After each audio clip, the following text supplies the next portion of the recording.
மாண்பு உறுப்பினர் அப்துல் சமது. மாண்புமிகு பேரவை துணைத் தலைவர் அவர்களே, ஆளுநர் அவர்களின் பதிவு செய்யப்பட்ட உரையின் மீது நடைபெறக்கூடிய இந்த விவாதத்தில் பங்கேற்று உரையாற்றும் வாய்ப்பினை வழங்கியதற்காக நன்றி தெரிவித்துக் கொள்கின்றேன். மாண்புமிகு பேரவை துணைத் தலைவர் அவர்களே, ஆளுநர் உரையினுடைய தொடக்கமாக அந்த உரையில் வள்ளுவ பெருந்தகையின் அருமையான குரலை இந்த திராவிட மாடல் அரசினுடைய வெற்றிக்கான சூட்சுமத்தை தெளிவாக அந்த குரல் விளக்குகிறது. மதிநுட்பம் நூலோடு உடையார்க்கு அதிநுட்பம் யாவுல முன்னிற்பவை.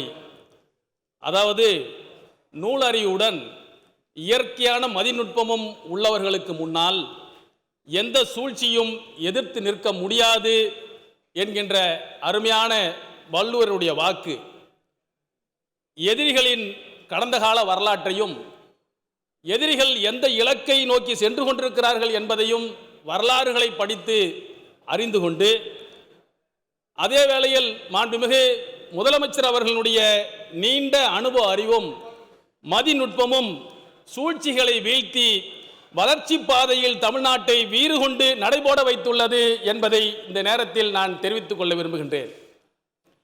நிதி நெருக்கடி கொடுத்து எப்படியாவது தமிழ்நாட்டை முடக்கிவிட வேண்டும் என்று நினைத்தார்கள். ஆனால் கடந்த நிதியாண்டில் 11.19% பொருளாதார வளர்ச்சியில் தேசத்திலேயே முதன்மையான மாநிலமாக தமிழ்நாட்டை உயர்த்திய முதலமைச்சர் நம்முடைய முதலமைச்சர் என்பதால் இந்த நேரத்தில் அவர்களை பாராட்ட கடமைப்பட்டிருக்கின்றேன். முதியோர்கள், ஆதரவற்ற குழந்தைகள் வரை குரலற்றவர்களுடைய கோரிக்கைகளையும் நிறைவேற்றக்கூடிய ஒரு சிறப்பான ஒரு அரசாக இந்த அரசு திகழ்ந்து கொண்டிருக்கிறது. என்னுடைய தொகுதியான மணப்பாறை தொகுதியில் இதுவரைக்கும் நிறைவேறாத நீண்டகால கோரிக்கைகள் அனைத்தையும் நிறைவேற்றிய ஒரு ஆட்சி நம்முடைய அரசாக இருந்து கொண்டிருக்கிறது. மணப்பாறை தொகுதியினுடைய நீண்டகால கோரிக்கை, 40 ஆண்டு கால கோரிக்கை, ஒரு அரசு கலை அறிவியல் கல்லூரி வேண்டும் என்பது. அந்த கோரிக்கை நம்முடைய தேர்தல் அறிக்கையில் குறிப்பிட்டோம். நம்முடைய வெற்றி பெற்று வந்தவுடன் முதல் ஆண்டிலேயே மணப்பாறை தொகுதிக்கு கல்லூரியை தந்து இன்றைக்கு 4ஆம் ஆண்டில் இன்றைக்கு கல்லூரி வெற்றிகரமாக நடைபெற்று கொண்டிருக்கிறது என்பதை தெரிவித்துக் கொள்கின்றேன். அது மட்டுமல்ல, மணப்பாறை தொகுதி என்பது விளையாட்டு வீரர்கள் அதிகமுள்ள ஒரு தொகுதி. ஹாக்கி ஆனாலும் சரி, கபடி வீரர்களானாலும் சரி, கிரிக்கெட் ஆனாலும் சரி, இதெல்லாம் இன்றைக்கு தேசிய அளவில் விளையாடக்கூடிய அளவுக்கு விளையாட்டு வீரர்களை கொண்ட ஒரு தொகுதி. இந்த தொகுதியினுடைய நீண்ட நாள் கோரிக்கை, விளையாட்டு வீரர்களுடைய நீண்ட நாள் கோரிக்கை, ஒரு ஸ்டேடியம் ஒன்று நம்முடைய தொகுதிக்கு வேண்டும் என்பது. இந்த ஸ்டேடியம் வேண்டுகின்ற கோரிக்கையை நம்முடைய மாண்புமிகு துணை முதலமைச்சர் அவர்கள் மணப்பாறை தொகுதிக்கு வந்தபோது அவரிடத்திலே அந்த கோரிக்கை வைக்கப்பட்டது. அந்த கோரிக்கையை ஏற்றுக்கொண்டு உடனடியாக இன்றைக்கு மணப்பாறை தொகுதிக்கு மினி ஸ்டேடியத்தை அறிவித்து இன்றைக்கு அந்த பணிகள் நடைபெற்றுக் கொண்டிருக்கிறது. அதற்காக வேண்டி மாண்புமிகு துணை முதலமைச்சர் அவர்களுக்கு இந்த நேரத்தினுடைய நெஞ்சார்ந்த நன்றியை நான் தெரிவித்துக் கொள்கின்றேன். அதே போன்று இன்றைக்கு நம்முடைய மணப்பாறை தொகுதியில் ஐடிஐ பல்வேறு தொழிற்சாலைகள் இன்றைக்கு வந்து கொண்டிருக்கிறது. அந்த தொழிற்சாலைகளை பணியாற்றுவதற்கு திறன் மிகுந்த தொழிலாளர்கள் வேண்டும், பல்வேறு திறன் கொண்டவர்கள் வேண்டும். அதற்கான ஒரு ஐடிஐ வேண்டும் என்கின்ற கோரிக்கையை மணப்பாறை தொகுதிக்காக வைத்த போது வையம்பட்டி தொகுதியில் அந்த ஐடிஐயும் தொடங்கப்பட்டு இந்த ஆண்டு வெற்றிகரமாக அதிகமான மாணவர்களை கொண்ட ஐடிஐயாக மணப்பாறை ஐடிஐ இன்றைக்கு விளங்கி கொண்டிருக்கிறது.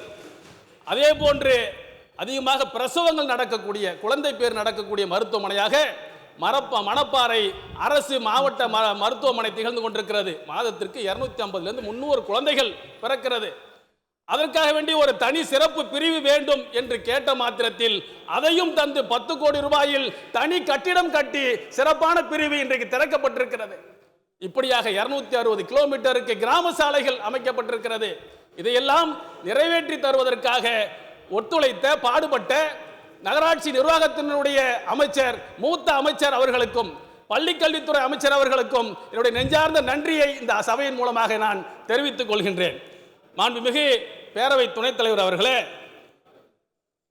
நம்முடைய தமிழ்நாட்டில் நீண்டகால சிறைவாசிகள் 20 ஆண்டுகள் 25 ஆண்டுகளாக சிறையில் இருக்கக்கூடியவர்களை முன்விடுதலை குறித்து தொடர்ந்து மனிதநேய மக்கள் கட்சி மக்கள் மன்றத்திலும் போராடி கொண்டிருக்கிறது, சட்டமன்றத்திலும் இந்த கோரிக்கை வைத்திருக்கிறது. இந்த கோரிக்கையை எடுத்து வைத்தவுடன் நம்முடைய முதலமைச்சர் அவர்கள் கருணையுடன் எங்கள் கோரிக்கையை ஏற்று 21 முஸ்லீம் சிறைவாசிகள் உட்பட 41 சிறைவாசிகளுக்கு முன்விடுதலை அளித்தார்கள். அந்த முன்விடுதலை எஞ்சியுள்ள 20 முஸ்லீம் சிறைவாசிகளுக்கும் முன்விடுதலை செய்ய வேண்டும் என்ற கோரிக்கையை இந்த சபையிலே நான் முன்வைக்கின்றேன். அதே போன்று பள்ளிவாசல்கள், தேவாலயங்கள் கட்டுவதற்கு மாவட்ட ஆட்சித்தலைவருடைய முன் அனுமதி தேவையில்லை என்று தமிழ்நாடு அரசு அரசாணை வெளியிட்டிருக்கிறது. இதனை வரவேற்கின்றேன். இந்த அரசாணையில் 2019க்கு முன் தொடங்கப்பட்ட பள்ளிவாசல் தேவாலயங்கள் எல்லாம் இன்றைக்கும் நிறுத்தப்பட்டிருக்கிறது. எனவே அதற்கு முன் தொடங்கப்பட்ட பள்ளிவாசல் தேவாலயங்கள் கட்டுவதற்கும் இந்த அரசாணை பொருந்தும் என்கின்ற அடிப்படையில் இந்த அரசாணையை திருத்தி வெளியிட வேண்டும் என்ற கோரிக்கையை இந்த நேரத்தில் நான் முன்வைக்கின்றேன். மாண்புமிகு சட்டப்பேரவை துணைத் தலைவர் அவர்களே, கலைஞர் அவர்கள் பிற்படுத்தப்பட்ட இஸ்லாமியர்களுக்கு 3.5 விழுக்காடு இடஒதுக்கீடு தந்து ஒரு வரலாற்று சாதனை செய்தார்கள். அதன் மூலம் இன்றைக்கு கல்வி, வேலை வாய்ப்புகளிலே பிற்படுத்தப்பட்ட இஸ்லாமிய சமுதாயம் பல்வேறு நன்மைகளை இன்றைக்கு பெற்றுக் கொண்டிருக்கிறார்கள். அது கொடுக்கப்பட்டு இன்றைக்கு 20 ஆண்டுகளை நெருங்கி கொண்டிருக்கிறது. இந்த 20 ஆண்டுகளில் கொடுக்கப்பட்ட அந்த கல்வி வேலை வாய்ப்பினுடைய இடஒதுக்கீடு எந்த நிலையில் இருக்கிறது? பல இடங்களில் சரியாக நிரப்பப்படுவதில்லை என்ற குற்றச்சாட்டு நீண்ட நாட்களாக தமிழ்நாட்டு முஸ்லீம்களிடத்தில் இருந்து கொண்டிருக்கிறது. எனவே ஆய்வுகள் தான் தீர்வை தரும் என்பதில் நம்பிக்கை கொண்டு பல்வேறு ஆய்வுகளை செய்யக்கூடிய நம்முடைய தமிழ்நாடு அரசு கொடுக்கப்பட்ட இடஒதுக்கீடு இந்த 20 ஆண்டுகளில் எந்த நிலையில் கொடுக்கப்பட்டிருக்கிறது, எந்த நிலையில் செயல்பாட்டுக்கு வந்திருக்கிறது, அது முழுமையாக கிடைக்கிறதா இல்லையா என்பதை ஆய்வு செய்வதற்கு ஒரு குழு அமைத்து அந்த ஆய்வினுடைய அறிக்கையை வெளியிட வேண்டும் என்று இந்த நேரத்தில் நான் அன்போடு கேட்டுக்கொள்கின்றேன். அதே போன்று தமிழ்நாடு அரசு தமிழ், தெலுங்கு, கன்னடம், மலையாளம், ஒடியா, வங்காளம், மராட்டியம் ஆகிய மொழிகளில் வெளியாகிற தலைசிறந்த படைப்புகளுக்கு செம்மொழி இலக்கிய விருதுடன் தலா ரூபாய் 5 லட்சம் பரிசு தொகையும் வழங்கப்படும் என்று அறிவித்திருக்கிறது. இந்த பட்டியலில் உருது மொழிக்கு இடம் பெறவில்லை. இந்தியா முழுவதும் உள்ள மக்களால் பேசப்படும் மொழிகளில் உருது மொழி 5வது பெரிய மொழியாக இருக்கிறது. இந்தியாவில் சுமார் 20 கோடி மக்கள் உருது மொழியை தாய்மொழியாக கொண்டு வாழ்கிறார்கள். நம்முடைய ரூபாய் நோட்டுகளில் கூட உருது மொழி இடம்பெற்றிருப்பது நாம் அறிந்த ஒன்றுதான். உருது மொழி இந்திய அரசியலமைப்பு சட்டத்தினுடைய 8வது அட்டவணையில் உள்ள 22 மொழிகளில் இந்திய அரசமைப்பு சட்டத்தால் அங்கீகரிக்கப்பட்ட மொழி உருது மொழி என்பதை நாம் அனைவரும் அறிவோம். எனவே தமிழ்நாடு அரசினுடைய செம்மொழி இலக்கிய விருது பட்டியலில் உருது மொழியையும் சேர்க்க வேண்டும் என்ற கோரிக்கையை வலியுறுத்தி கேட்டுக்கொள்கின்றேன். அதே போன்று நீதிபதி ராஜேந்திர சச்சார் அவர்களுடைய ஆய்வு அறிக்கையின் அடிப்படையில் அரசியல் அதிகாரத்தில் சிறுபான்மை இஸ்லாமியர்களுடைய பிரதிநிதித்துவம் மக்கள் தொகைக்கு ஏற்ப வழங்கிட எல்லாருக்கும் எல்லாம் என்கின்ற திராவிட மாடல் அரசினுடைய நாயகன் மாண்புமிகு முதலமைச்சர் அவர்கள் உறுதியான நடவடிக்கை எடுக்க வேண்டும் என்று இந்த நேரத்தில் நான் அன்போடு கேட்டுக்கொள்கின்றேன். என்னுடைய கோரிக்கை நம்முடைய தொகுதியினுடைய கோரிக்கை பல கோரிக்கைகள் நிறைவேற்றப்பட்டிருக்கிறது என்ற பட்டியலை எல்லாம் இங்கே வாசித்தேன், நன்றி கூறினேன். ஒரே ஒரு கோரிக்கை, நீண்ட நாள் கோரிக்கை, என்னுடைய மணப்பாறை தொகுதியை செழுமையாக்கக்கூடிய ஒரு அருமையான கோரிக்கை. மாயனூர் அணையிலிருந்து பொன்னணி ஆறு மற்றும் கண்ணூத்து அணைகளுக்கு அந்த காவிரி உபரி நீரை கொண்டு வரக்கூடிய திட்டம் மிகப்பெரிய திட்டம் தான், மிகப்பெரிய பொருளாதார செலவுள்ள திட்டம் தான், நிதி நெருக்கடிக்குள்ள காலம்தான், நான் இல்லை என்று மறுக்கவில்லை. ஆனாலும் அந்த மக்களுடைய நலன் நாடி, அந்த தொகுதியினுடைய நலன் கருதி, அதற்காக நம்ம அடுத்து வரக்கூடிய 2026 திராவிட மாடல் 2.0 தான் மீண்டும் ஆட்சி அமைக்க போகிறது என்பதில் மாற்று கருத்து இல்லை. அந்த அரசு வரும்போது அதை நிறைவேற்றலாம். ஆனால் அந்த ஆய்வுக்கான பணியை இந்த காலத்திலேயே நாம் தொடங்குவதற்கு அரசு உத்தரவிட வேண்டும் என்கின்ற கோரிக்கையை நான் முன்வைக்கின்றேன். தமிழ்நாடு அரசினுடைய செயல்பாடுகள் இன்றைக்கு மிக சிறப்பாக இருக்கிறது. ஆனால் நேற்றைய விவாதத்தில் இந்த தமிழ்நாட்டினுடைய தமிழ் மொழிக்காக பிரதமர் அவர்கள் மிகப்பெரிய அளவில் பங்காற்றுகிறார், உலகளாவிய அளவில் கொண்டு சேர்க்கிறார் என்றெல்லாம் செய்தியை சொன்னார்கள். இது எவ்வளவு பெரிய அண்ட புழுகு! தமிழ்நாட்டில் இருக்கக்கூடிய மத்திய அரசினுடைய கல்வி நிறுவனங்களிலேயே தமிழை படிப்பதற்கு தமிழாசிரியர்களை நியமிக்காத அரசு இந்த ஒன்றிய அரசு. கேந்திர வித்யாலயா என்கின்ற ஒரு மத்திய அரசினுடைய பள்ளியில் தமிழ் பாடமொழியே இல்லை. என்னுடைய சொந்த ஊரான கல்பாக்கத்தில் இருக்கக்கூடிய கேந்திர வித்யாலயா பள்ளியில் இருக்கக்கூடிய ஆசிரியர்கள் தமிழ் ஆசிரியர்கள் இல்லாமல் தமிழில் நாங்கள் பாடம் எடுப்பதற்கு கேட்க மாட்டோம், கோர மாட்டோம், எழுதி வாங்கிட்டு மாணவர்களை சேர்க்கக்கூடிய அநியாயம் தமிழ்நாட்டில் நடக்கிறது என்று சொன்னால் தமிழ் தெரியாத ஒரு தலைமுறையை தமிழ்நாட்டில் உருவாக்குவதற்கு நடக்கக்கூடிய சதிகளை சூழ்ச்சிகளை செய்துவிட்டு நாங்கள் தமிழை வளர்க்கிறோம், திருக்குறளை உலகம் முழுக்க கொண்டு போய் சேர்க்கிறோம் என்று சொல்வது உண்மைக்கு மாறான செய்தி என்பதை இந்த நேரத்தில் இந்த சபையில் பதிவு செய்து, அதற்கு எதிராகவும் தமிழ்நாடு அரசு நடவடிக்கை எடுத்து தமிழ்நாட்டில் தமிழை பாடமொழியாக இல்லாத கல்வி நிறுவனங்களுக்கு எதிரான நடவடிக்கைகளை எடுக்க வேண்டும் என்று கோரி நல்ல வாய்ப்புக்கு நன்றி கூறி நிறைவு செய்கிறேன். நன்றி. பள்ளிக்கல்வித்துறை அமைச்சர். மாண்புமிகு பேரவையினுடைய துணைத் தலைவர்களே, நம்முடைய மாண்புமிகு சட்டமன்ற உறுப்பினர் நான் அப்துல் சமத் அவர்கள் பேசுகிறதோடு சேர்த்து ஒரு நல்ல வாய்ப்பாக அது பயன்படுத்திக் கொள்ள வேண்டும் என்று ஆசைப்படுகிறேன். குறிப்பாக மணப்பாறை தொகுதியை பொறுத்த வரைக்கும் தேர்தல் நேரத்தில் எங்களுக்கான அந்த வாக்குறுதியை தந்த நம்முடைய மாண்புமிகு தமிழ்நாட்டினுடைய துணை முதலமைச்சர், வாக்களியுங்கள், கண்டிப்பாக உங்களுக்கான நீண்ட கோரிக்கையாக கூடிய உங்களுக்கான கலை அறிவியல் கல்லூரியை நாங்கள் கொண்டு வருவோம் என்று சொன்னார். அதையும் அவர் கொண்டு வந்துட்டார். அதே போன்று ஒரு மினி ஸ்டேடியம் மணப்பாறைக்கு கேட்டிருந்தோம். இன்றைக்கி அதையும் கொண்டு வந்து அதுக்கான அடிக்கல் நாட்டு விழாவும் செஞ்சு அதுக்கான பணிகள் நடைபெற்று கொண்டிருக்கு. அது மட்டும் இல்லாமல் SDIT மூலமாக அந்த ஃபண்டு மூலமாக எங்களுடைய திருவெரும்பூர் தொகுதியில் பார்த்திங்கன்னா ஒரு மல்டி பர்பஸ் யூட்டிலிட்டியாக சூரியூர் ஜல்லிக்கட்டு மட்டுமல்ல, அது வருஷத்தில் 2 மாதம் நடக்கக்கூடிய ஒரு திருவிழா.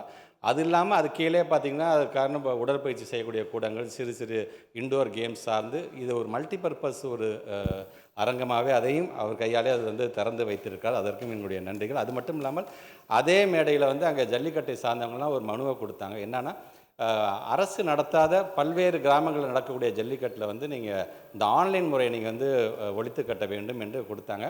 இன்றைக்கி நம்முடைய தமிழ்நாட்டு முதலமைச்சரிடம் நம்முடைய துணை முதலமைச்சர் கொண்டு சென்று இன்றைக்கி அதற்கான அந்த நீக்களும் இன்றைக்கி ஒரு அறிவிப்பாக வந்திருக்கின்றது. அதற்கும் என்னுடைய நன்றிகள். அது மட்டும் இல்லாமல் எங்களுடைய தொகுதியில் கிட்டத்தட்ட பார்த்திங்கன்னா 150 கோடி ரூபாய் மதிப்பீட்டில் ஒலிம்பிக் அகாடமி கட்டக்கூடிய ஒரு பணி, அதில் ஃபஸ்ட்டு ஃபேஸ் 56 கோடி ரூபாய்க்கான பணியை ஒதுக்கிச்சு இப்போ அந்த வேலையும் நடைபெற்று கொண்டிருக்கின்றது. ஸோ எங்களுடைய மாவட்டத்தின் சார்பாக, தொகுதியின் சார்பாக நம்ம மாண்புமிகு துணை முதலமைச்சருக்கு என்னோட நன்றியை நாங்கள் தெரிவித்துக் கொள்கிறோம். மாண்புமிகு துணை முதலமைச்சர், விளையாட்டுத்துறை அமைச்சர். மாண்புமிகு பேரவை துணைத் தலைவர் அவர்களே, மாண்புமிகு சட்டமன்ற உறுப்பினர் அண்ணன் அப்துல் சமத் அவர்களும் நன்றி தெரிவிச்சிருக்கிறார். நம்முடைய பள்ளி கல்வித்துறை அமைச்சர் அவர்களும் தன்னுடைய தொகுதியில் அந்த மினி ஸ்டேடியம் அமைத்ததற்கு நன்றி தெரிவித்திருக்கிறார். அதுக்கு என்னுடைய வாழ்த்துக்களையும் என்னுடைய நன்றியும் நான் தெரிவித்துக் கொள்கின்றேன். நேற்றுக்கு இந்த அவையில் நம்முடைய மாண்புமிகு சட்டமன்ற உறுப்பினர் அண்ணன் அக்ரி கிருஷ்ணமூர்த்தி அவர்கள் பேசும்பொழுது, சட்டமன்ற தொகுதிகள் தோறும் இந்த சிறு விளையாட்டு அரங்கம் மினி ஸ்டேடியம்கள் அமைக்கப்படவில்லை என்ற உண்மைக்கு மாறான ஒரு கருத்தை இங்கே பதிவிட்டிருக்கிறார். அதற்கு இங்கே ஒரு சிறிய விளக்கத்தை கூற விரும்புகின்றேன். தமிழ்நாட்டில் மாநகரங்களில் மட்டுமல்லாமல் கிராமங்கள் எல்லா பகுதியிலும் பரவலாக அனைத்து இடங்களில் இருந்தும் திறமையான விளையாட்டு வீரர்கள் உருவாக்க வேண்டும் என்று நம்முடைய முதலமைச்சர் அவர்கள் ஒவ்வொரு தொகுதியிலும் விரைவாக இந்த மினி ஸ்டேடியம்கள் அமைக்கப்படும் என்ற வாக்குறுதியை கொடுத்து அதற்கான உத்தரவையும் நம்முடைய முதலமைச்சர் அவர்கள் பிறப்பித்திருந்தார்கள். அதன்படி தேவையான இடம் தயாராக இருந்த 82 சட்டமன்ற தொகுதிகளில் ஸ்டேடியம் கட்ட நம்முடைய முதலமைச்சர் அவர்கள் அடிக்கல் நாட்டியிருக்கின்றார். அதற்காக நிதியையும் ஒதுக்கி கொடுத்தார். அரசு நிதியாக 2,50,00,000 ரூபாயும், அதேபோல் அங்கே இருக்கக்கூடிய சட்டமன்ற உறுப்பினர்களுடைய தொகுதி வளர்ச்சி நிதியிலிருந்து அவர்கள் 50 லட்சம் தர வேண்டும் என்று மொத்தம் 3 கோடி ரூபாய் இதற்காக ஒதுக்கீடு செய்யப்பட்டது. அப்படி 82 ஸ்டேடியம்கள் அந்த வேலைகள் ஆரம்பித்தார்கள். அதில் 8 ஸ்டேடியம்ஸ் இது வரைக்கும் கட்டி முடிக்கப்பட்டு திறந்து வைக்கப்பட்டிருக்கு. அதை அங்கே இருக்கக்கூடிய பொதுமக்கள், விளையாட்டு வீரர்கள் அதை பயன்படுத்தி கொண்டிருக்கிறார்கள். குறிப்பாக வருகின்ற மீதம் இருக்கக்கூடிய அந்த ஸ்டேடியம்கள் எல்லாம் வருகின்ற பிப்ரவரி மாதம் இறுதிக்குள்ளே நிச்சயமாக அது கட்டி முடிக்கப்பட்டு அந்த ஸ்டேடியம்கள் அத்தனையும் திறக்கப்படும் என்பதை இங்கே தெரிவித்துக் கொள்கின்றேன். இவை தவிர 59 தொகுதிகளில் ஏற்கனவே இருந்த ஸ்டேடியம்கள் இதையெல்லாம் புனரமைப்பதற்காக ரெனோவேஷன் செய்ய வேண்டும் என்று முதலமைச்சர் அவர்கள் உத்தரவிட்டிருந்தார். அதற்காக தனியாக 50 கோடி ரூபாய் நிதியும் ஒதுக்கீடு செய்யப்பட்டது. அந்த 59 தொகுதிகளில் ரெனோவேஷன் ஒர்க்கு 35 தொகுதிகளில் ஸ்டேடியம்கள் ரெனோவேஷன் ஒர்க்கு பணி முடிக்கப்பட்டு விட்டது. இந்த ஆண்டில் மிச்சம் இருக்கக்கூடிய 24 ஸ்டேடியம்களுடைய ரெனோவேஷன் ஒர்க்கு நடத்தி முடிக்கப்படும். ஆக மொத்தம் 141 சட்டமன்ற தொகுதிகளில் ஸ்டேடியம் அமைப்பதற்கான பணிகள் ரெனோவேஷன் ஒர்க் சேர்த்து முடிக்கப்பட்டுள்ளது என்பதை இங்கே தெரிவித்துக் கொள்கின்றேன். மற்ற சட்டமன்ற தொகுதிகளில் ஸ்டேடியம் அமைப்பதற்கு நிலம் தேர்வு செய்ய சொல்லி அங்கே இருக்கக்கூடிய மாவட்ட ஆட்சியர்களுக்கு நம்முடைய முதலமைச்சர் அவர்கள் உடனடியாக செய்ய வேண்டும் என்று அறிவுறுத்தியிருக்கின்றார்கள். 3 முதல் 5 ஏக்கர் வரை நிலம் கிடைச்சா உடனே ஸ்டேடியம் கட்டுறதுக்கான பணிகளை நாங்கள் தொடங்கி இருக்கின்றோம். இந்த விளையாட்டு அரங்களை பொறுத்த வரைக்கும் அங்கே ஜிம் குறைந்தது 5 விளையாட்டு பயிற்சிகளுக்கான அந்த வசதிகளை ஏற்படுத்தி கொடுக்கின்றோம். அந்த 5 விளையாட்டு போட்டிகளில் ஜிம் கம்பல்சரியாக அனைத்து மினி ஸ்டேடியம்களையும் ஜிம் கட்டாயம் என்பதை நாம் கடைபிடித்து வருகின்றோம். அது மட்டுமல்ல, அந்தந்த தொகுதிகளில் அந்தந்த பகுதியில் இருக்கக்கூடிய விளையாட்டு வீரர்களை தொடர்பு கொண்டு எந்தெந்த தொகுதியில் எந்தெந்த பகுதியில் எந்த விளையாட்டு பிரபலமாக இருக்கின்றதோ, எந்த விளையாட்டு வீரர்கள் அதிகமாக அதை பயன்படுத்துகிறார்களோ அந்த வகையில் அந்த 4 விளையாட்டு வசதிகளும் ஏற்படுத்தப்படுகின்றது. முக்கியமான விஷயம், இந்த மினி ஸ்டேடியத்தை பொறுத்த வரைக்கும் எந்த பாரபட்சமும் பார்க்காம ஆளுங்கட்சி எதிர்கட்சி அப்படின்னு எந்த வித்தியாசமும் காட்டாமல் நம்முடைய அனைத்து தொகுதிகளையும் இந்த முயற்சியை எடுத்துக்கொண்டு செய்து வருகின்றோம். இன்னும் குறிப்பிட்டு சொல்லணுன்னா, நம்முடைய எதிர்க்கட்சி தலைவர் அவருடைய தொகுதியாக இருக்கட்டும், பாஜக சட்டமன்ற உறுப்பினருடைய தொகுதிகளாக இருக்கட்டும், எல்லோருடைய தொகுதியிலையும் மினி ஸ்டேடியம் அமைக்க வேண்டும் என்பதுதான் இந்த அரசினுடைய முதலமைச்சருடைய ஒரே நோக்கம். இந்த அவையில் எடுத்துக்காட்டுக்காக சொல்கின்றேன். இந்த அவையில் அதிமுக சட்டமன்ற உறுப்பினர்கள் 62 பேர் இருக்கிறார்கள். 62 பேர் சட்டமன்ற உறுப்பினரில் 32 பேர் தொகுதிகளுக்கு இன்றைக்கி ஸ்டேடியம் ஒதுக்கப்பட்டு அந்த பணிகள் நடைபெற்று கொண்டிருக்கிறது. அதே மாதிரி 4 பாஜக சட்டமன்ற உறுப்பினர்கள் இருக்கிறார்கள். 4 பேரில் 3 பேருடைய தொகுதிகளுக்கு மினி ஸ்டேடியம் ஒதுக்கப்பட்டு அந்த பணிகள் நடைபெற்றிருக்கிறது. அதுபோல் அண்ணன் நகரி கிருஷ்ணமூர்த்தி அவர்கள் இங்கே இல்லை. அவர் ஒரு விஷயத்தை குறிப்பிட விரும்புகின்றேன். அவருடைய திருவண்ணாமலை மாவட்டத்தில் இருக்கக்கூடிய 8 தொகுதிகளில் 6 தொகுதிகள் ரெனோவேஷன், புது ஸ்டேடியம் உட்பட 6 தொகுதிகளில் மினி ஸ்டேடியம் வசதிகள் கொடுக்கப்பட்டிருக்கிறது. இன்னொரு முக்கியமான விஷயத்தை இங்கே குறிப்பிட விரும்புகின்றேன். அவருடைய முந்தைய 5 ஆண்டு கால அதிமுக ஆட்சியில் ஸ்போர்ட்ஸ் இன்ஃப்ராஸ்ட்ரக்சர் இந்த மாதிரி பணிகளுக்கு ஒதுக்கப்பட்ட நிதி 170 கோடி ரூபாய் ஒதுக்கீடு செய்யப்பட்டிருந்தது. அது மட்டுமல்ல, 5 வருடம் மட்டுமல்ல, 10 ஆண்டு கால அதிமுக ஆட்சியில் இந்த மாதிரி ஸ்போர்ட்ஸ் இன்ஃப்ராஸ்ட்ரக்சர்ஸ்க்கு ஒதுக்கப்பட்ட நிதி மொத்தம் 380 கோடி ரூபாய். 10 ஆண்டு கால அதிமுக ஆட்சியில் ஸ்போர்ட்ஸ் இன்ஃப்ராஸ்ட்ரக்சருக்காக ஒதுக்கப்பட்ட நிதி 380 கோடி ரூபாய். நம்முடைய 5 ஆண்டு கால ஆட்சியில் நம்முடைய திராவிட மாடல் அரசு, நம்முடைய முதலமைச்சர் அவர்கள் இன்ஃப்ராஸ்ட்ரக்சருக்காக மட்டும் ஒதுக்கீடு செய்யப்பட்ட தொகை 600 கோடி ரூபாய். எனவே 5 ஆண்டு கால ஆட்சியில் 10 ஆண்டு கால அதிமுக ஆட்சியை விட அதிகமாக நிதியை ஒதுக்கி அதிகமான இன்ஃப்ராஸ்ட்ரக்சர்களை உருவாக்கி இருக்கின்றோம்.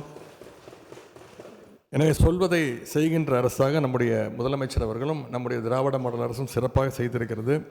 அவங்க என்ன பண்ணாங்க, மதுரையில் 2017ஆம் ஆண்டு எய்ம்ஸ் மருத்துவமனையை கொண்டு வர போகிறோன்னு சொல்லி 2019ஆம் ஆண்டு அதற்கான ஒற்றை செங்கலை வைத்துவிட்டு சென்றார்கள். இன்று வரைக்கும் அதை கட்டிக்கிட்டு தான் இருக்கிறாங்க. 8 வருஷம் ஆச்சு, இன்ன வரைக்கும் அது முடிஞ்ச பாடு இல்லை. 2019 எதிர்க்கட்சி தலைவர் அப்பொழுது முதலமைச்சர் அவர்கள், அப்பொழுதும் அவரும் நம்முடைய பிரதமர் அவர்களும் கூட்டாக அதற்கு அடிக்கல்லாம் நாட்டினாங்க. இன்றைக்கும் அவங்க கூட்டணி வச்சுருக்கிறாங்க. இன்றைக்கி கூட நம்முடைய பிரதமர் அவர்கள் சென்னைக்கு வந்திருக்கிறாரு. தேர்தல் வரப்போகுது. இனி எப்படியும் ஒரு 10 முறையாவது வந்து விடுவார். நிச்சயம் அவரை மீண்டும் அந்த மதுரைக்கு கூட்டி சென்று அந்த எய்ம்ஸ் மருத்துவமனையை காட்டி இதை என்றைக்கு தான் இதற்கு ஒரு விடிவு காலம் பிறக்கும், என்றைக்கு தான் இதை திறப்பீங்க அப்படின்னு நம்முடைய எதிர்க்கட்சி தலைவர் அவர்களும் நகரி கிருஷ்ணமூர்த்தி அவர்களும் இதை கொண்டு போய் இதற்கு ஒரு விடிவு காலம் வந்தால் தமிழ்நாட்டு மக்கள் அதற்கு நன்றி சொல்வார்கள். ஆனால் விளையாட்டுத்துறையில் 3 வருஷத்தில் 141 தொகுதிகளில் மினி ஸ்டேடியத்தை நாங்கள் கட்டியிருக்கின்றோம். ஆகவே முழு பூசணிக்காயை நீங்கள் சோற்றில் மறைக்க முயற்சி செய்யலாம், ஆனால் முழுசாக கட்டப்பட்ட ஸ்டேடியத்தை எப்படி சோற்றில் மறைப்பீங்க என்பதை நான் பதிய வைத்துக்கொண்டு இதன் வாயிலாக நகரி கிருஷ்ணமூர்த்தி அவர்களுக்கு இதை பதிலாக கூறிக்கொண்டு விடைபெறுகின்றேன். நன்றி, வணக்கம். என்னுடைய கீழ்பண்ணத்தூர் சட்டமன்ற தொகுதிக்கு மினி ஸ்டேடியம் கொடுத்த துணை முதலமைச்சருக்கும் நன்றி தெரிவித்துக் கொள்கின்றேன்.